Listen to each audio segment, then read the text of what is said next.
मन्दिरतिर हो यदि घन्टीको काम मन्दिरतिर हो भनेपछि सूर्यको काम आसमानतिर हो एलन मार्क्सलाई भनेर आफ्नो कार्यकर्ता लिएर आफ्नो परिवार लिएर छिटो माथितिर गइजाउँ है बा म यति भन्न चाहन्छु यो भन्दै गर्दाखेरि मलाई घन्टीको छोडे भन्नु होला तर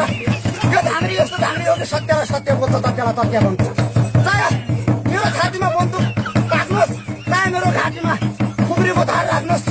तर यस्ता कुराबाट पछि हट्दैन सत्यको सत्य तथ्यको तथ्य दुधलाई दुध पानीको पानीलाई म तिमीहरूको जस्तो कार्यकर्ता होइन कि तिमीहरूले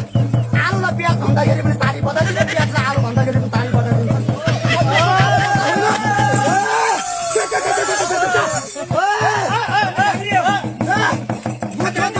पानी बोल्छु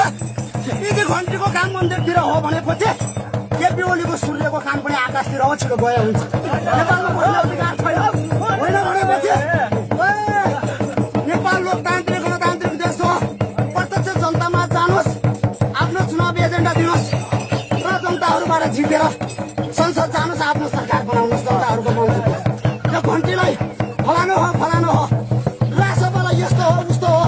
बालनसालाई यस्तो हो उस्तो विदेशीको एजेन्ट हो भनेर भोट्ने काम नगर्नुहोस् तपाईँ किडनी फेरेर बाँच्नु भएको त्यही भएर तपाईँ बोल्न जानुहुन्न जस्तो लाग्छ मलाई हामीले किडनी फेरेका छैनौँ त्यही भएर हामीलाई सत्य के हो तथ्य के हो राम्ररी थाहा छ केपी ओली बा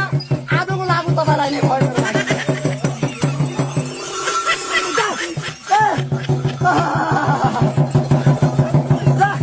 अरू मेरो नेपाललाई हेरी ल्याउँदाखेरि आएको छैन थोको छैन फागुन 21 पछि कसको सरकार बन्ने भन्ने धेरैको चासो छ मेरो झाँक्रीको बाबा आए पनि बताउन सक्दैन त्यो त फागुन 21 पछि नै थाहा हुन्छ पुरै जित्छ तर जहाँसम्म लाग्छ यो छुट्टी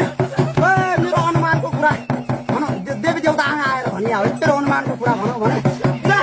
एक नम्बर पार्टी चाहिँ राष्ट्रिय स्वतन्त्र पार्टी बन्छ यदि बनेन भनेपछि यिनी मेरा भाडा कुरा त होइन मैले भन्दै आएको छु म अरूको भाडा कुरा लगाएर हावा बोल्ने मान्छौ मैले आएको 2000 पोइन्ट 2000 पोल 2000 भ्यास्ट हो